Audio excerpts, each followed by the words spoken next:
let's look at some basics with the Longstaff. We've got the middle point of our Longstaff marked, and we're going to have our left hand on that and our right hand in the bottom half of the Longstaff. As we hold, we have most of the Longstaff behind us as we come out here. We're going to move forward, and imagine that you're either closing the distance or you're chasing your opponent. And if your opponent's guard is up, the legs are open. So from here, we're moving and attacking the legs. Then we are stabbing. And then from here, we're no longer moving forward. We're now kind of assuming that our opponent is stationary. So at this point, here, we're changing legs to attack. We're not stepping forward again. So let's look at the same basic again. We start at the end of the white stripe here, kamae. We move, we attack to the end of the white stripe there. We stab, we change legs, we strike, and we kamae, and we're back to the starting position again. Let's do that one more time. So from here, the guy's got a panga or a knife or whatever. I'm not immediately going into his arms. His arms, if he's quick enough, the ball could get entangled in it. So from here, one idea is to attack the legs. And once your opponent's concentration is taken off the upper body to the lower part, then you attack to the head or the neck.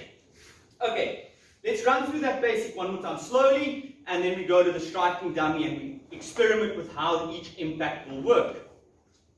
So from here, we're in the kamae position, found in your third kata. We get ready, we move forward. At this point, I haven't signaled exactly where I'm going to strike. Could be top, but I'm attacking the leg. Quick stab to the top of the foot, then attack to the head, and then kamae. Right, let's go to the striking dummy and see how this works. Let's experiment how this basic is going to work when there is actual impact. So from this position here, when I'm attacking and I'm lifting the ball here, I need my opponent to be unaware of where I'm going to strike. So I might be moving from here, top, middle, or bottom.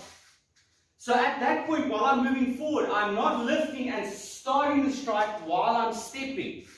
It has to be left till right at the last moment so that my opponent doesn't necessarily see where it's going to land ahead of time. So from here, I'm ready, it lifts, I'm in position. Now I'm moving, strike. Once I've done the strike here, I'm going to attack to the foot.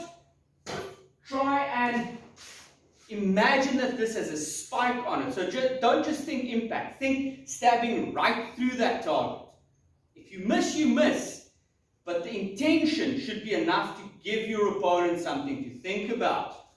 So from here, we're moving.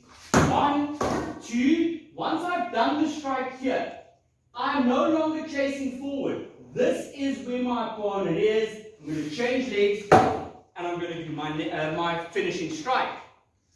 Now remember, this is a basic, a combination, so it doesn't mean that's the end of the fight.